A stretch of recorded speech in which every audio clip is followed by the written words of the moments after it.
Bonjour à tous. Répondre à son téléphone ou à ses mails professionnels depuis chez soi, c'est le quotidien des télétravailleurs. Cette pratique est-elle en train de s'implanter durablement en France? Ce sera le thème de cette nouvelle émission de la chaîne Smart City.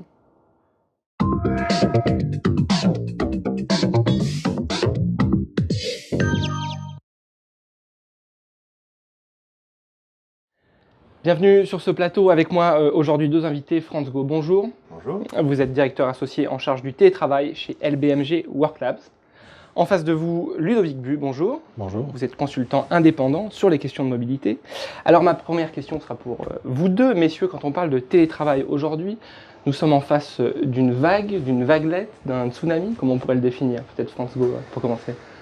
Je dirais une vaguelette qui présage d'une vague plus importante. On a coutume de dire que la France est en retard, c'est plus vrai. Aujourd'hui, il y a environ 17% de télétravailleurs en France, au sens large du terme, ce qui est équivalent à ce qu'on voit dans d'autres pays, notamment les plus avancés, les pays de Scandinavie. D'accord. Ludovic, en préparant cette émission, vous m'avez dit c'est un phénomène encore mineur par le nombre, mais majeur par les enjeux. Oui, parce que en fait, c'est probablement un tsunami, pas tellement en termes de combien de personnes, mais en termes d'organisation du travail et en termes de manière de voir notamment les déplacements. Puisque le télétravail est une manière de moins se déplacer, voire de ne plus se déplacer. Et donc de réintroduire le travail chez soi ou à proximité de chez soi, au lieu de, comme c'est le cas depuis 150 ans, d'être obligé d'aller loin pour travailler. Il y a une question peut-être de définition. Qu'est-ce qu'un télétravailleur aujourd'hui? Comment le définit Franz? Alors, il y a une définition très précise du télétravail en France, puisque depuis 2012, il y a une loi qui définit ce qu'est un télétravailleur. C'est la pratique régulière en dehors des locaux de l'entreprise, du travail à domicile ou ailleurs. Ça, c'est important de le noter, le télétravail, c'est pas forcément à domicile. Ce qui se passe, c'est qu'on confond souvent le télétravail dans sa dimension officielle, donc tombant sous le coup de la loi, on va dire, avec des pratiques plus générales de mobilité qui techniquement ne sont pas du télétravail, c'est du travail à distance. Ludovic, cette définition légale vous sied? La définition légale, elle est ce qu'elle est. Le législateur, des fois, il a des visions un peu restreintes de phénomènes justement grandissants. Et puis, bon. Mais la question fondamentale, c'est effectivement les nouvelles formes de travail. Et donc, ce cadre légal, il réduit un petit peu le spectre. Il y a toutes les formes de travail avec la téléphonie embarquée, par exemple, ou avec les ordinateurs portables qui sont déjà une forme de télétravail, même si ça ne rentre pas dans le cadre légal. Et puis, il y a de plus en plus de travailleurs indépendants. On est passé de 9 à 11% de la population active en quelques années. Et ce chiffre augmente régulièrement. Et donc, la question du télétravail, du travail à distance ou des espaces de travail partagés, elle est aussi sur cette question fondamentale il y a de moins en moins de grandes entreprises avec de très nombreux salariés sur un même site et de plus en plus de gens qui travaillent de manière à distance, indépendante, en partageant des bureaux avec d'autres indépendants, etc. Et donc, dans la question du télétravail, pour moi, il y a toutes ces questions-là, même si légalement, effectivement, la définition est un peu restreinte. Alors, oui, justement, Franz, vous accompagnez des entreprises. Quel est un petit peu le profil de ces entreprises ou de ces télétravailleurs? Simplement, il est important quand même d'avoir un cadre légal parce que pour les décideurs, les DRH, les directeurs immobiliers qui nous écoutent peut-être aujourd'hui, on ne peut pas laisser librement les salariés papillonner un petit peu partout. C'est important. Il y a un code du travail en France, il faut que tout ça soit encadré. Et puis il est conséquent. Et il est très conséquent. Et alors vous, les entreprises que vous suivez? Dans les entreprises où je mets en place le télétravail, on voit tout type de télétravailleurs. On a longtemps dit que le télétravailleur était en quelque sorte le cadre supérieur travaillant dans le domaine des services, des activités du tertiaire, etc. Voilà, c'est tout à fait faux en fait. Aujourd'hui, un télétravailleur, on va en trouver chez Renault par exemple, donc on est dans l'industrie. On va trouver des ouvriers, des employés de la catégorie ETAM. Le télétravail s'adresse un petit peu à tout type de population, dès lors qu'en fait, à partir du moment où j'ai une demi-journée par semaine où j'ai pas besoin d'une machine, où je dois faire un rapport écrit sur un ordinateur, je peux télétravailler. Donc en fait, il y a 50% de la population active française qui techniquement peut télétravailler, c'est un rapport du gouvernement. Est-ce que ça concerne aussi les fonctionnaires, les travailleurs du monde Bien sûr. public? La loi dont je parlais tout à l'heure a son pendant pour la partie publique, c'est la loi Sauvadet, et il y a plusieurs expérimentations du télétravail dans 13 conseils généraux en France notamment, mais aussi au ministère des Finances de Bercy. Ludovic, vous me disiez, il y a du télétravail un peu officiel, et puis parfois aussi un peu clandestin ou gris, c'est-à-dire qu'il y a des entreprises qui le pratiquent sans forcément rentrer dans une charte ou Oui, de mais façon légale. c'est ce que disait Franz à l'instant, il est très bien qu'il y ait un cadre légal, ce cadre il sert quand on n'est pas d'accord, ou il sert quand il y a beaucoup d'employés et qu'il vaut mieux cadrer les choses pour éviter que ça parte dans tous les sens. Après, très concrètement, les employeurs, les DRH, etc., ne sont pas stupides, enfin pas tous. Je ne me permettrai pas.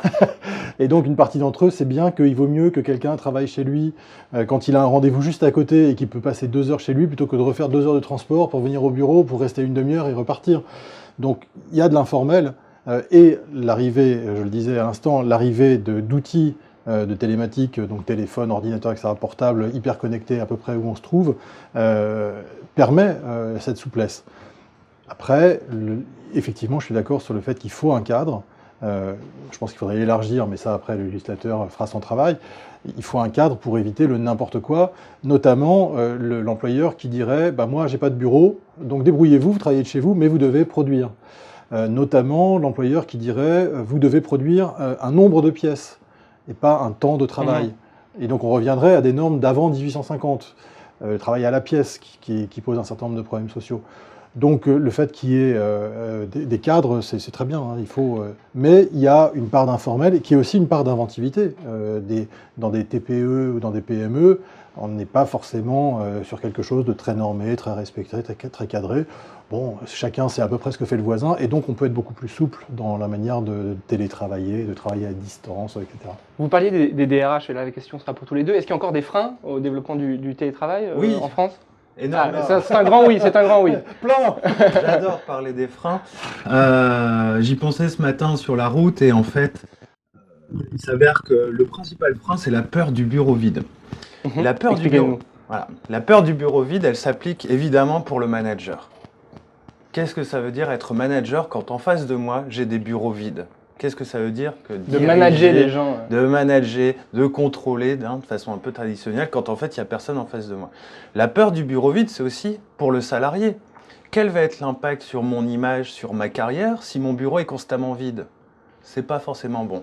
Donc il y a une culture du présentiel encore. Une culture du présentiel, mais cette peur du bureau vide, elle s'applique également à la direction générale. Qu'est-ce que le grand patron va penser quand ces bureaux seront à moitié vides? Comment fonctionne une entreprise quand les salariés ne sont pas là? C'est aussi la peur du bureau vide pour le directeur immobilier qui a investi des millions dans une belle tour à la Défense. Finalement, elle ne sert plus à rien. Qu'est-ce que je vais faire avec tout cet investissement immobilier? Donc la peur du bureau vide est le principal frein aujourd'hui en France au développement du télétravail. Mais il n'y a pas vraiment de retard français. Je sais qu'il y a une espèce de fantasme comme ça de dire qu'on est en retard sur le télétravail, vous le disiez tout à l'heure. C'est plus le cas aujourd'hui. Non, si on cumule le télétravail officiel, formel et le télétravail informel, encore une fois, on est proche des pays scandinaves. En revanche, il y a des freins qui sont psychologiques. D'accord.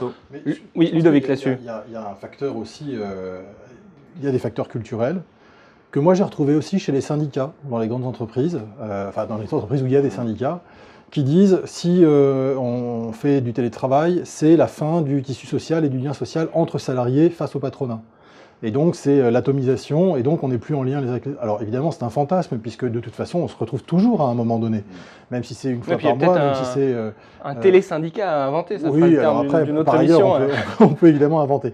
Mais il y a des réticences culturelles. Mais après, vous parlez beaucoup des pays scandinaves, il y a aussi une réalité qui est que dans les pays scandinaves, 3 ou 4 mois par an, c'est difficile de se déplacer. Parce qu'il y a de la neige partout, parce qu'il fait moins 10, moins 15, moins 20. Et donc, on se dit, bon, bah, faut qu'on continue à travailler, et donc on s'adapte. Or, chez nous, on ne conçoit pas encore, alors que les réseaux routiers de transport en commun sont saturés, on ne conçoit pas encore qu'on a un problème de déplacement et qu'il faut le résoudre. Et le télétravail est une manière de le résoudre. Alors justement, dernier point, parce que le temps passe assez vite, cette série d'émissions est consacrée à la mobilité. Est-ce que du côté de nos décideurs, de nos élus, de nos collectivités, le télétravail est aujourd'hui considéré comme un outil au service des politiques de mobilité ou de transport, ou pas encore? Totalement. J'ai eu l'occasion de travailler pour un certain nombre de communautés de communes, de départements, de régions, qui mettent en place des dispositifs visant à faciliter le télétravail, en l'occurrence la création d'espaces de télétravail, de télécentres. Simplement, à titre personnel, je pense que ce sont des stratégies visant à renforcer l'attractivité du territoire, à relocaliser le travail sur son Donc territoire. c'est les territoires ruraux par exemple Oui, en particulier, mais aussi de plus en plus périurbains autour de Paris. Le problème, c'est que la mobilité, pour une grande entreprise, ne se conçoit pas avec 1 ou 2 télécentres par-ci, par-là. Une grande entreprise de la défense, elle a 80 000 salariés qui travaillent dans 10-15 départements différents.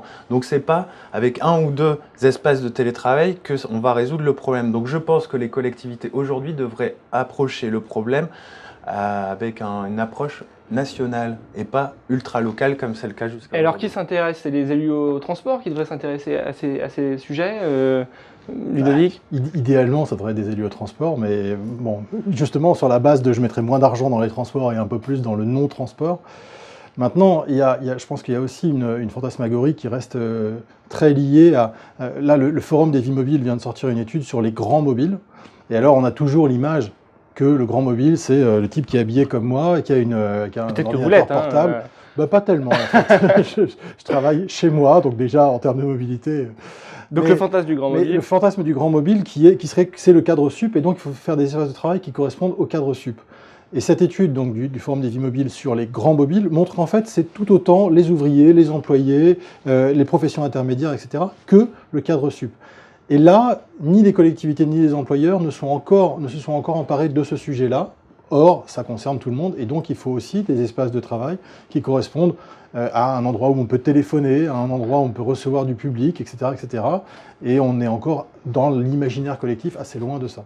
Vous voulez vraiment qu'on termine cette émission par une mauvaise nouvelle, ou on peut quand même avoir des signaux d'optimisme, parce que l'on fait un constat un peu dur?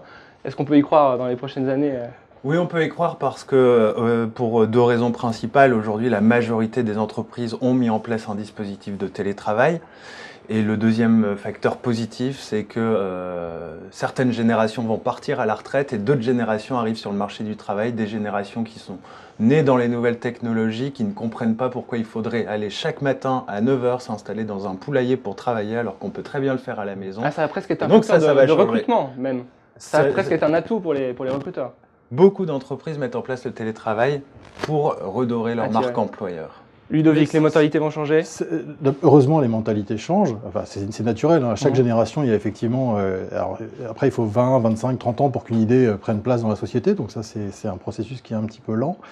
Mais effectivement, la génération des digital natives qui sont nés avec un ordinateur portable et ultra connecté dans les mains, aujourd'hui, c'est très clair. Dans les critères de recrutement, une voiture de fonction est moins un critère de recrutement qu'un bon smartphone.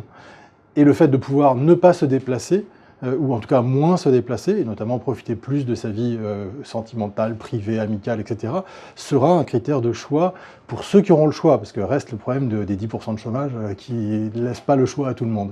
Mais effectivement, les choses vont dans le bon sens, et ça grandit, donc on peut être plutôt optimiste. Bon, bah restons optimistes pour terminer cette émission. Merci à tous les deux pour votre venue sur ce plateau. Merci à vous de nous avoir suivis. On se retrouve évidemment très bientôt pour une nouvelle émission de la chaîne Smart City. Au revoir.